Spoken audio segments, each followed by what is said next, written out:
Christy, thanks for joining me outside the Athenry Heritage Centre here in the medieval town of Athenry. Of course, this is St Mary's, the parish church of that medieval town, and there are a number of different architectural features around the town which depict the Virgin Mary. Can you tell us about a possible association, the prominence of that association with the town and the Virgin? Well, it's something I suppose that hasn't been picked up on really, but there does appear to be a strong presence of imagery, of statues and carvings of that related to Our Lady herself. First of all, as you said, the parish church here, the original medieval parish church here, was known as St Mary's, and St Mary, of course, is a reference to Our Lady. The other thing that we can possibly assume, or probably assume, is that in one of these side chapels that we have here, one of these transepts, that there was probably a statue of Our Lady in one of those. It's very common. It's something that you would expect, that there would have been a lady chapel here or a chapel dedicated for that purpose. The other place that we also find the effigy of Our Lady is actually on the Market Cross itself, where we actually have a Madonna and Child. So again, Our Lady is brought in there as if she's always been invoked here within the town. And when we go over then to the friary, over to the Dominican friary, we actually see that there's an effigy again of Our Lady there, where we have an enthroned Madonna and Child again. So that's quite interesting, that here we have, just within the walls of the town itself, we have those reference points to Our Lady. Yeah. And then, of course, if we go outside the town to Lady's Well, which we believe was here in the medieval period, that we have the reference again to Our Lady, Lady's Well. It's currently visited on the 15th of August, which is the Feast of Our Lady. But according to tradition, a soldier here, maybe at the Battle of Athenry, I'm not quite sure, but definitely a soldier here in Athenry that was wounded, sought healing at that well, and it was granted that healing by Our Lady. So there's a lot of things happening here related to Our Lady. And of course we have to look at it in a broader context as well, because Our Lady was a very important figure within the medieval church. We find quite a few images and quite a few statues, and we do find quite a few parish churches dedicated to Our Lady or to St Mary. And when we look at it as well, when we use the term St Mary, we're generally looking at an Anglo-Norman, that period in time, that sort of high medieval period, yes, when the term St Mary is being brought in. So I think that clearly Athenry was looking towards Our Lady.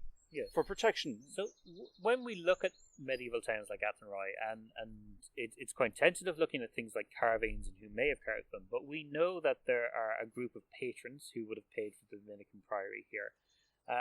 Might we know, would it have been possibly a patron who preferred St Mary, or could it have been one of the Masons themselves around, or a group of Masons that had an allegiance to St Mary, again drawing from that Mary's Well, if you will, from outside the town? Well, that's more difficult to answer.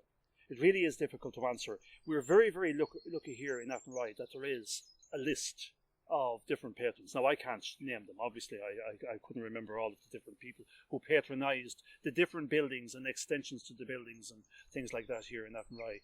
You'd actually have to go through the medieval list itself.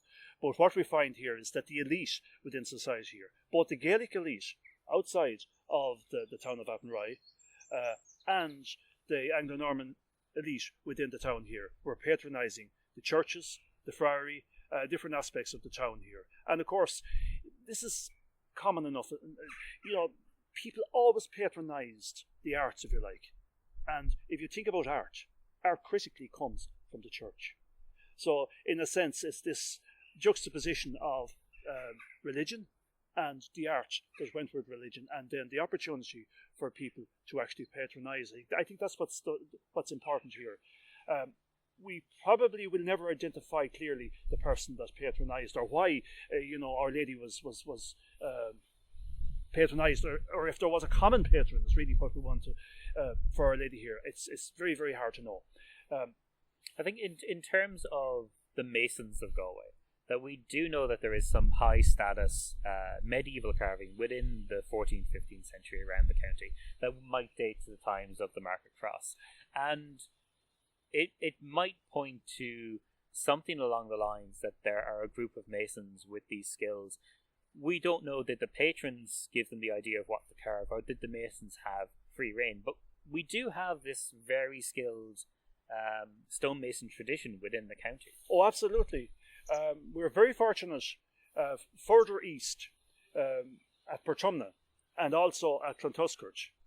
Portumna being another Dominican house, and Clontuskert being an Augustinian house, that we actually have the name of a mason signed in both of those places. A character called Johannes, or John. He signs the south window in the south chapel, which was a lady chapel in Portumna. He actually signs that externally in a large signature in one place, and then a few shorter renditions of his name in other places on that window itself, on the tracery. And then when we go to Clontuskert, we actually find a signature on the top of one of the capitals in the rood screen. That's all 15th century, about the same period as the Market Cross that's outside the gate here at the parish church at St. Mary's here in Athenry. So there seems to be a great school of sculpture going on here within the county at that particular time. And of course, the other thing that we have to think about is the 15th century, in a way, was a sort of a revival. There was a great, like in England, you had the great rebuilding taking place. A lot of the earlier 12th, 13th century parish churches and religious houses had fallen into not disuse, but 100 years, 150 years, they needed repair and that. So there was a great opportunity, and of course, after the Black Death and that, there was need for the rebuilding of a lot of churches. So it gave a new emphasis, if you like, here within the county for this type of work to take place. And I think for people that want to find out more about things like that, the Dominicans, the architectural styles of Galway, that the Athenry Heritage Centre here in the town of Athenry is a wonderful resource and something that people should come and visit or visit the website of over the next couple of weeks. Oh, absolutely. Well, to visit the Heritage Centre here is an experience in itself, because you get a feel for what medieval life was like here in Athenry. And if you're coming at it from the perspective of a family, you can actually bring your children. They can enjoy the archery and all of the other things that takes place here. They can dress up in the medieval clothes. I think it's a wonderful experience. Yeah, it sounds great. Thank you again, Christy. No problem, Gary.